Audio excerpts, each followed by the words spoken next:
Lilia, durante 18 años estuvimos escuchando una cantinela por parte del señor López Obrador que hablaba de lo corrupto que eran los regímenes que después llamó neoliberales. Se refería a los priistas, luego a los panistas, y durante 18 años él dijo que acabaría con la corrupción. Pues fíjate que no. ¿No? No.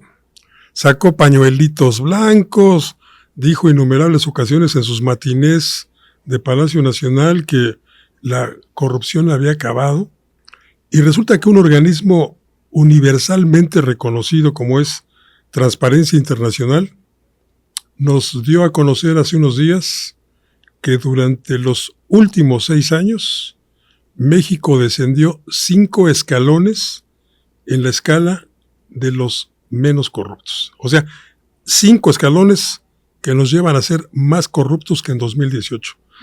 Cuando López Obrador inició esta cantinela de criticar a los gobiernos del PRI primero y luego del PAN, México estaba en el lugar 50.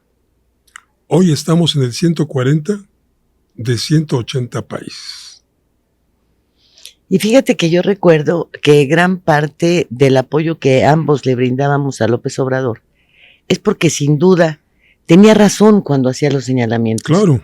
Tenía toda la razón. Había una gran corrupción en los gobiernos del PRI, una gran corrupción entre los panistas, no se castigaba a nadie, presentaba las pruebas, tenía la documentación, en cada plaza que llenaba tenía una denuncia nueva que hacer. Creo que eso a ti, a mí, y lo digo de ti porque, bueno, pues compartíamos micrófonos, pláticas, todo, nos llevaba a considerar que había llegado el momento y el sujeto que le iba a poner fin a todo esto.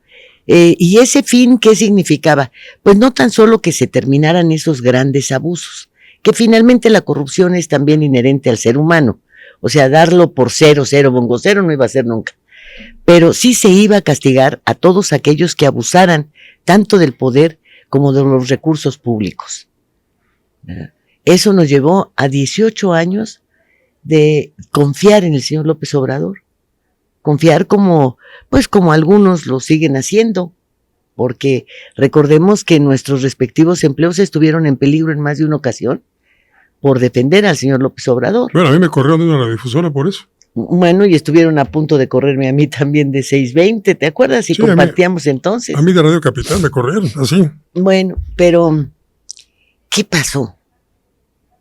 ¿En qué momento las cosas cambiaron de tal manera que se nos presentó otro López Obrador? Uno que no solamente se abusó de la misma manera que en años anteriores, sino se multiplicó. ¿Te acuerdas que se señalaba, y él lo hacía antes de llegar a un acuerdo con él, como el que hicieron, a Peña Nieto como el presidente más corrupto? Así es. Y también estábamos de acuerdo. Bueno, teníamos amigos que de alguna manera llegaron a participar en esto, como Capufe. ¿Te acuerdas? Sí, cómo no. Bueno, entonces, ahí nos fuimos con esta finta y resulta que denuncias que eran infinitamente menos fuertes que las que hizo en campaña, las que hacía en Palacio Nacional. Claro, adquirían otra dimensión porque las hacía el presidente. Pero dime tú, ¿quién está en la cárcel? No. ¿A quién castigaron? No, ha sido todo lo contrario. Habría que recordar, Lilia, que cuando decidió, por sus pistolas, cancelar el aeropuerto internacional de Texcoco, que se estaba construyendo en aquel momento, hizo señalamientos de corrupción. Y que por eso lo cancelaba, que por la corrupción que había con los terrenos, que ya habían comprado los mexiquitas, que iban a hacer ahí grandes desarrollos aprovechando la plusvalía que les iba a dar esa moderna terminal aérea.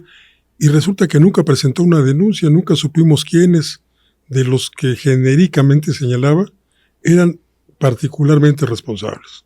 Sin embargo, él hizo su señalamiento de corrupción, empezaron las investigaciones, nos enteramos del alto costo de la barda, que había sido verdaderamente multimillonaria y que se le pagó al ejército.